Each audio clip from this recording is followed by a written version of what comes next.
ஓம் சாந்தி.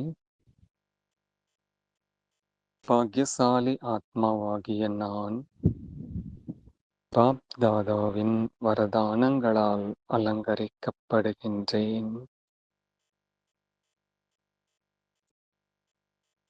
5000 வருடங்கள் கொண்ட ஒரு கல்பத்தில் இந்த சங்கம யுகத்தில் மட்டுமே பரமபிதா பரமாத்மாவிடம் இருந்து நேரடியாக வரங்களை பெறும் பாக்கியம் கிடைக்கின்றது.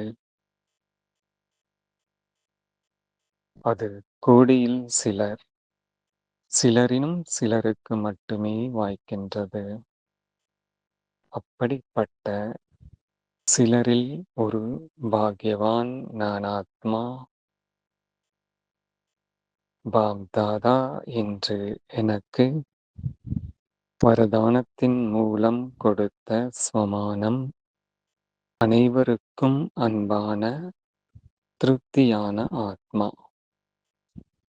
குழு என்ற கோட்டையை உறுதியாக ஆக்கக்கூடிய அனைவருக்கும் அன்பான திருப்தியான ஆத்மா.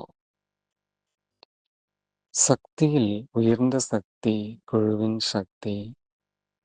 பிராமண பரிவாரத்தின் குழு. ஒரு வழியில் செல்லும் குழு என்ற கோட்டையை யாராலும் அசைக்க முடியாது.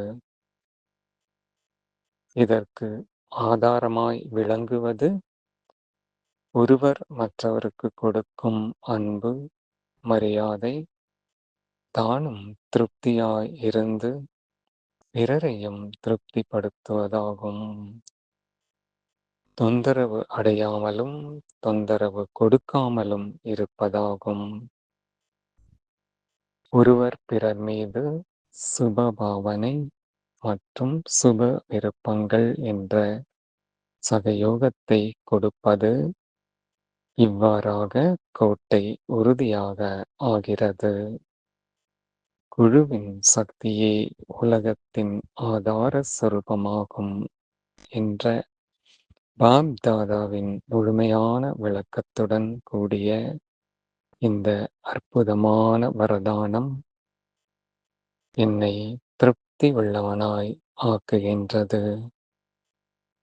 அனைவருக்கும் அன்பானவனாய் ஆக்குகின்றது. பிராமண பரிவாரத்திற்கு சகயோகியாய் ஆக்குகின்றது. குழு என்ற கோட்டைக்கு பலம் கொடுப்பதற்கு நிமித்தமாய் ஆக்குகின்றது. ஓம் சாந்தி.